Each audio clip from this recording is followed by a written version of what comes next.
Hey everyone, welcome back. Today we're talking about something almost every English learner experiences, that sudden moment when someone asks you a question in English and your mind just goes completely blank. Yes, that exact moment. You understand the question perfectly. You studied English for years. You know the words somewhere in your brain, but they refuse to come out. And the longer you stay silent, the more nervous you feel. Then your brain starts translating. You try to build the perfect sentence. Grammar, tense, vocabulary, everything at once. And while you're doing all that thinking, the other person is just waiting. Which makes it worse. So today, we're going to show you how to answer almost any question, even if you're nervous, without memorizing complicated sentences.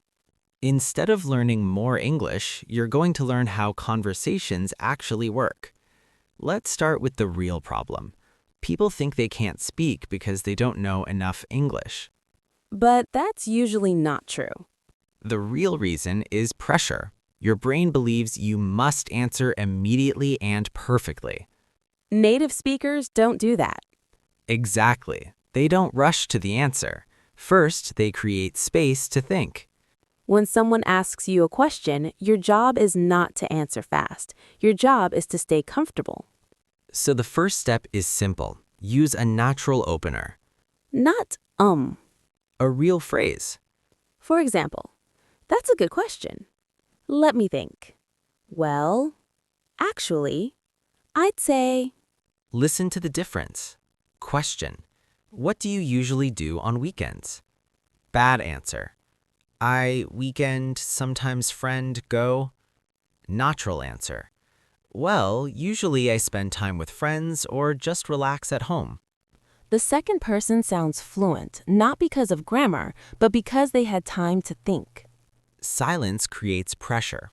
Words create comfort. Now, here's the most important part of today's episode. You don't need complex sentences. You need a simple structure. Every answer can follow this pattern. Reaction, answer, detail. That's it. I'll ask you a question. Do you enjoy cooking? Yeah, actually I do. I cook at home most days because it helps me relax. See? That sounded natural. Let's break it down. Reaction. Yeah, actually I do. Answer. I cook at home most days. Detail.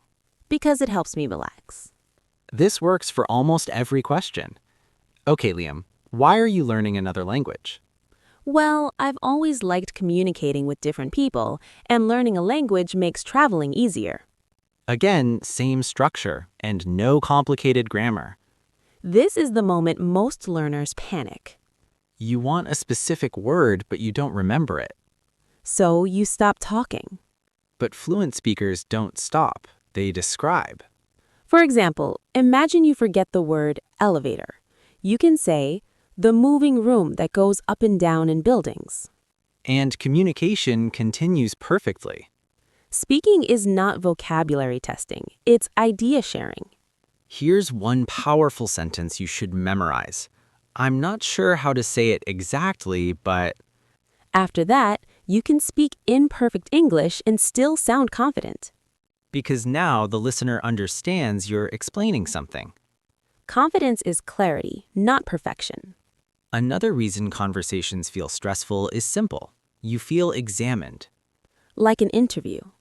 But real conversations move back and forth.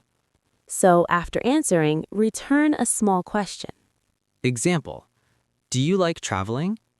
Answer. Yeah, I do. I really enjoy quiet places. What about you?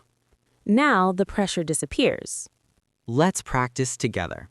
Listen and imagine your answer. Question. What did you do yesterday? We'll answer slowly. Well, yesterday I mostly stayed home and watched a movie because I was tired. Not complicated, just continuous. Next question. What kind of music do you like?